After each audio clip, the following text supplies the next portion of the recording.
So it's actually been a really good last week and a half or so. I basically went back onto the pantoprazole, and I've been taking like the H2 blocker before some meals, not every time, before some meals, and I've stopped eating yeast, and I've definitely been getting less of that feeling of stuff in the throat, which is one thing. So that's like, it basically shows that I've got like mild reflux. I had a barium swallow test the other day, which is thankfully free, and I was able to get that booked in and done really quickly. And there was no sign of a hiatal hernia. They actually said that I had a really healthy, you know, esophagus line, all that stuff. At least from what I could tell from what they were telling me. So that's all great. But it's like I definitely have mild reflux because without the PPIs, it's so much worse. So at least I can somewhat control it, which is good. The question is, like, yeah, you'll see in the previous video, like, I mean, I did that a few days ago, but I just uploaded it now. But it's like, why am I waking up every day feeling so awful here? And it's essentially like, during the day, I can breathe through my nose, just about. I've had 2 operations on my nose, and I've had a tongue surgery as well. And I exercise a lot, never smoke, don't drink alcohol generally, at least. It kind of went off that a little bit because I had my 25th birthday recently, which was really fun. And also my brother's getting married in a few weeks, so it's, yeah, there's a bit more alcohol than usual. Usually it's like 0. But yeah, so it's like every day I wake up, but like, yeah, like I feel awful, and it's because essentially at night I'm not breathing through my nose at all. It's completely mouth breathing, and it's quite a question of like, how can I be, you know, breathing at night through my nose? Because I know I've done this before, where I'll have one of those things in my nose and I'll have the most amazing night's sleep. The next time I do it, the nose is too irritating. It's very sensitive for me, at least. So I know what it's like to have a really good set and wake up feeling amazing, like no crackly voice, you know, everything's working. So yeah, like, how do I get that? Because during the day my breathing's like, it's not great, but it's not terrible. And yeah, it's just trying to figure that out. Now, I did ask a GP about the tongue. It's not too bad now.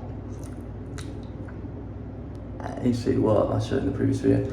And he said it's called geographical tongue. Now, I haven't actually looked into it much, so I need to, but he basically said he doesn't think that's Candida albicans, but it's more like geographical tongue. He says there have been studies which show that, you know, like they can't explain it, whatever. Some things say it's vitamin deficient, some say other things. Vitamin deficient would make sense to me. I've been taking lots of vitamins recently, and that's, you know, hopefully going to somewhat help with that. But I don't really know, and I really actually need to look up all that stuff about geographical tongue, because I've not really given it the time of day yet. But what was really interesting is I went to the kinesiologist for a 3rd time, and this time he started talking more about the fractured shoulder that I had years ago. So basically my right shoulder always hangs lower than my left, always. It's done that for 9 years since I fractured my shoulder, playing like a variation of British Bulldog called Hollandse Leeuw. It's like, it means Dutch lions, I think. Anyway, I fractured the shoulder, and then the neck compensates for that. It's like trying to, you know, balance itself out. So the neck's screwed up, this is screwed up. Some of the, like the cranial bones in my head also like get kind of twisted. And it's not clear if that's a genetic thing or if that's because of the, you know, incident where I fractured my shoulder. And I felt from like this height, not too high, but like, anyway, it's impact onto there. It's very painful, obviously. Obviously there are far worse injuries, I know. I'm just trying to explain my case.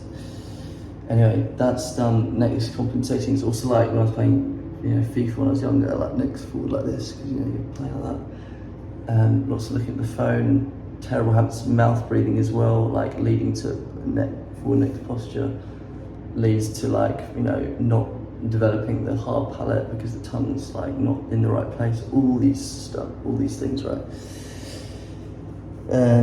anyway, so the cranial bones are like twisted like this. Then I get braces fitted because my teeth weren't straight, especially like that tooth down here was like back. So anyway, the teeth get like aligned properly, so they're like now like put in place.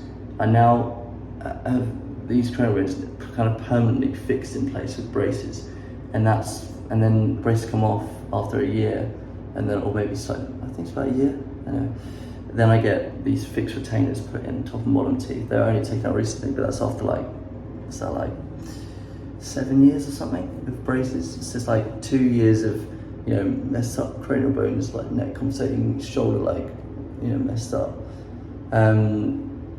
And also like when playing tennis, for example, I can't get my arm like all the way. I can do it with this arm, but not with the right arm.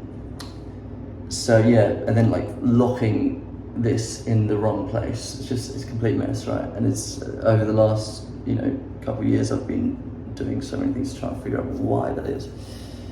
And yeah, so I'm getting the ALF device put in on Tuesday, which is really exciting because there's so many things that could potentially help with. It basically, like, you know, it winds your hard palate and it applies all this pressure inside it. And at the same time, they're going to be, you know, adjusting the cranial bones, sorting out the shoulder as well, while this is doing its work. And at like night, hopefully, and it's also trains the tongue to get the roof of the mouth and stuff as well.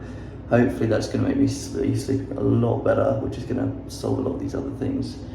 It's also going to help with my nervous system because I'm always in a state of like fight or flight the whole time.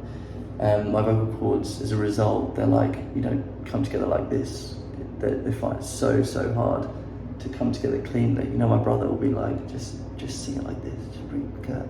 And I just can't. And I try. And you know, it's funny because I remember when I was doing things like, oh, if I just don't eat raisins, that's gonna like solve it. Like, it doesn't do it. Or like, if I drink more water, or if I sleep a bit more, or if I do more exercise, like these things are like so minor compared to like fundamental things like trying to sort this out. Yeah, anyway, really excited about this Tuesday. I'm also looking into potentially getting some prolotherapy injections in the neck because I've seen some things from, you know, Caring Medical. You might have heard of those guys. It's Ross Hauser. He's this guy in America, in Florida, I think. Quite a funky guy, but he's got some interesting things to say. And he talks a lot about prolotherapy and how if you've got a neck just forward like this, if you inject it with, I don't know what exactly it is, but it makes your body produce collagen. I think it's because everything rushes to the area, and then your neck can gradually, like, you know, sort itself out. Anyway, I was looking into that as well, but I think I'm going to start with mainly financial reasons. Actually, like, can't afford to do both of those things. But basically, I've spent all my money, time, and energy on this health journey over the past, well, a long time, basically. So yeah, I do have to obviously watch that to some degree. But yeah, so Tuesday I'm getting the device put in, and I was going to have an appointment for potentially get these injections, but I'll probably hold off on that for a couple of weeks at least, because my brother's getting married and I need to, you know, at least, you know, a few $100 spare for that.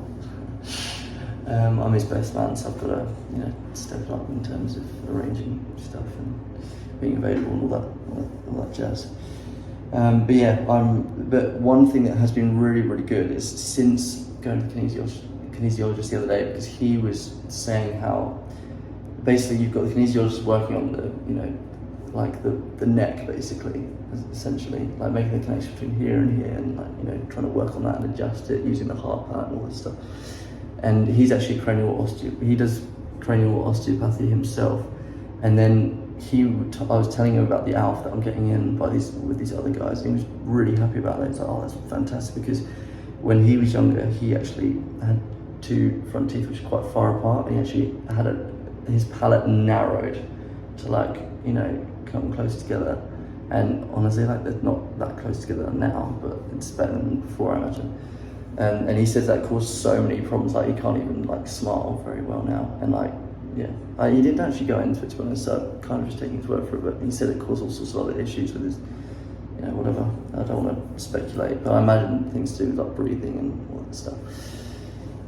Yeah, Anyway, and there's also, you know, with the ALF, it's also improve like swallowing and like nerve function and all this. Because basically your vagus nerve and all your other nerves, you know, stem from like, you know, this whole area here. Kind of feeds the rest of the body, obviously. So it's important that this stuff's all sorted out and it's nice and, you know, steady. And I'm really excited. Like, I don't know if you can tell, but you know, my jaw's not too well developed, if I can say so myself. And yeah, obviously, like, you know, the breathing needs to be sorted out. And yeah, like I said, I'm always in fight or flight mode. I wish I didn't have that. And yeah, hopefully all this can be solved using the ALF and like adjusting the neck and potentially prolotherapy and also these vitamins I've been taking a bunch of vitamins every day. He was saying to go slowly, but I've been, you know, going harder. And the other thing is, and I don't know if I've actually mentioned this, but I massage the tongue every single day, or pretty much every day, using these vitamin E capsules. Because it gets really tight and it means I can loosen up the tongue a little bit. And honestly, every single time it does loosen up the tongue just a little bit. If I don't do it for a while, it gets quite stiff. So I can move it around. It's not that flexible, but it's way more flexible than before the surgery, and certainly more than like a few weeks ago, I'd say. But nowhere near to where I need it to be.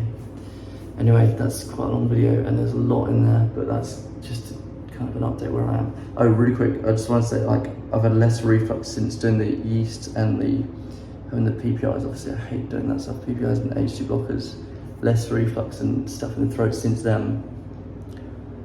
The exception to that was tonight when I had a steamed pork bun. I live in Sydney, Australia, and we have lots of Asian cuisines here.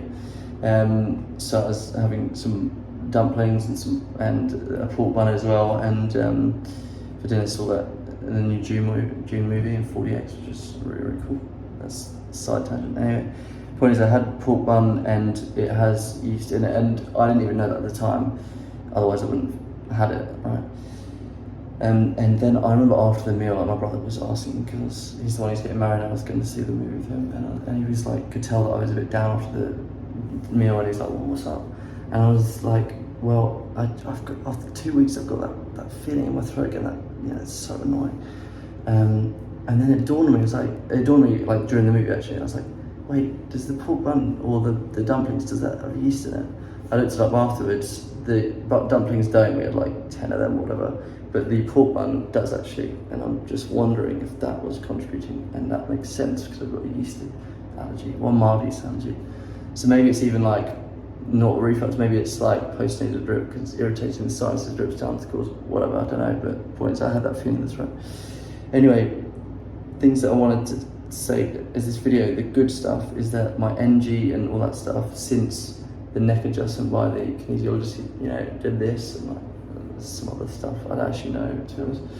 And after I did it, I felt like a little bit taller, you know, as they say. I did feel a bit different, and since then NGs have been a lot easier, which is great because I can make a much cleaner sound. And I noticed that I'm speaking more from here. Not right now because I'm really, really tired and, you know, whatever other stuff. But like, yeah, generally, like, I've been NGs are feels in a lot better place.